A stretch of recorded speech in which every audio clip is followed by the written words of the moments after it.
কিছু ভাইরা বলতেছে এই লোকের জানাজা যেন কোনো আলেম না পড়ে।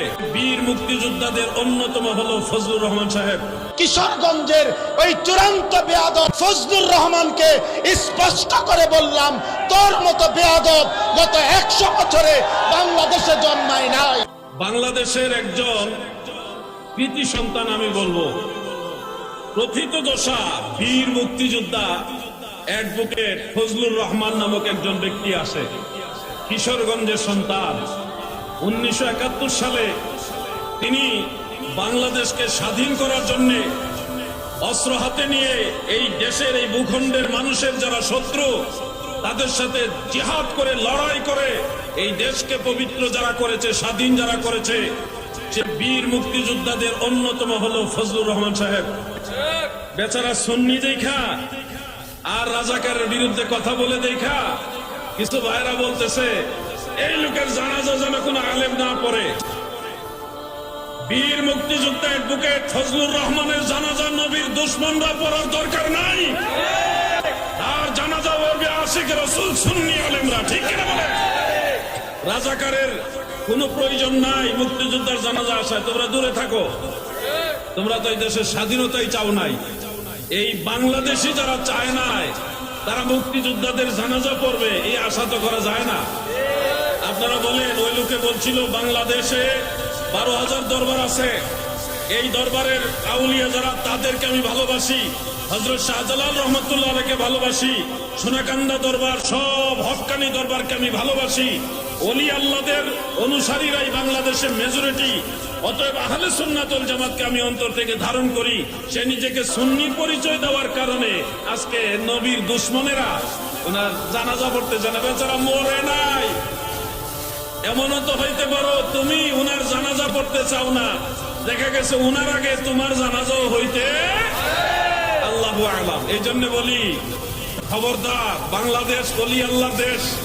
আল্লাহর ওলিরা মানুষদেরকে মায়া মোহব্বত করে, মেহমানদারি করে, আদর স্নেহ দোয়া তাদেরকে পরকালের কথা স্মরণ করা যায়, বিধায় মানুষের উপর উগ্র হয় না, মানুষকে আদব শিক্ষা দেয়, মানুষের প্রতি যে দরদ এটা শিক্ষা দেয়। তারা হিংস্র নয়। তার মানে এই নয় যে তোমরা ওলি আল্লাহদের বিরুদ্ধে দাঁড়ায় গেলে আল্লাহর ওলিরা চুপচাপ থাকবে। এমনিতেই যেই মাজারগুলো ভাঙ্গা হয়েছে দেশে, একটা কথা মনে রাখবেন, যেই পরিমাণ অত্যাচার আল্লাহর আউলিয়াদের দরবারে দরগায় খানকায় করা হয়েছে, এটার মাসুল এই প্রজন্মকে দিতে হবে। আল্লাহর ওলিরা ছাইরা দিলেও আল্লাহ ছাড়বে না, কারণ মান আদা লি ওয়ালিয়ান ফাকাদ আযানতুহু বিল হারব। যারা আল্লাহর ওলির সাথে গুস্তাখি করে, আল্লাহর ওলিদের সাথে যারা বেয়াদবি করে, তাদের সাথে যুদ্ধ ঘোষণা করেছে আল্লাহ। আজ হোক কাল হোক এটার মাসুল তোমরা দিবা। খবরদার, ওলি আল্লাহদের সাথে বেয়াদবি করো না। তারা নীরবে মুখ বুজে অনেক অত্যাচার সহ্য করে আসমানের দিকে তাকায় থাকে। আসমানওয়ালা সারা সৃষ্টি জগতের মালিক যিনি, তিনি যে ফায়সালা দেয় ওইটার উপরে আল্লাহর ওলিরা তাকায় থাকে। আমি ওই কথাগুলো প্রাসঙ্গিক বললাম, আপনাদেরকে বলছে আহলুস সুন্নাহ ওয়াল জামাত এটাই একমাত্র নাজাতপ্রাপ্ত দল। তুই স্বাধীনতার পক্ষের না, তুই স্বাধীনতার শত্রু, তুই এদেশের শত্রু বেটা। জুতা মারো তালে তালে।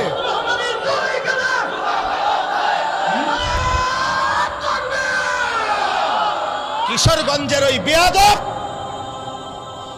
গত 60 বছরে তোর মতো বেয়াদবের মতো কথা বাংলাদেশে কোনো নাস্তিক মুরতাদ, কোনো স্বঘোষিত মুরতাদ এত বড় কথা বলে নাই। যে দেশের মা বোনদেরকে বলছে যে আপনারা আলেমের সন্তান পেটে নিবেন না। আরে বেটা বেয়াদব, তোর মতো বেয়াদবকে, তোর মা বাপকে যদি কোনো আলেমে দিন বিয়ে না পড়াইতো, তো তুই ফজলুর রহমান কোন নেককার চরিত্রবান কোন পবিত্র নারীর ঘরে জন্ম নিতে পারতি না বেটা। তুই এখন মোল্লা চেনো না? ইসলাম এক জিনিস, মোল্লাতন্ত্র আরেক জিনিস। ইসলাম তোর আব্বার, ইসলাম তোর বাবার নাকি বেটা? হ্যাঁ, ইসলাম তুমি আনছো নাকি? এজন্য এটা স্পষ্ট, এই বেয়াদব চূড়ান্ত বেয়াদব। বাংলাদেশের জমিনে ইনশাআল্লাহ এমন নিকৃষ্ট বেয়াদবের বিচার হবেই হবে ইনশাআল্লাহ, কোনো সন্দেহ নাই। ইনশাআল্লাহ। এই পর্যন্ত কেউ আপনার এই পৃথিবীতে, আমরা পড়ছি কিতাবে, ওলামায়ে কেরামের রক্ত বিষের মতো। বিষ যেমন মানুষকে শেষ করে দেয়, ওলামায়ে কেরামের রক্ত নিয়ে কেউ ছিনিমিনি খেললে, ওলামায়ে কেরামের ইজ্জত নিয়ে কেউ ছিনিমিনি খেললে, খোদার কসম, রব্বে কাবার কসম, আল্লাহ তাআলা ওই ব্যক্তি, ওই গোষ্ঠী, ওই দলকে বেইজ্জতি, লাঞ্ছিত, অপমানিত করেই করে, করেই করে, করেই করে। এজন্য 16 বৎসর যারা জুলুম করেছে, ওলামাদেরকে বেইজ্জতি করেছে, আজকে তারা নাই, হক এখনো বাংলার জমিনে বহাল আছেই আলহামদুলিল্লাহ। ফ্যাসিস্ট নাই, জালেম নাই, অহংকারীরা নাই, অহংকার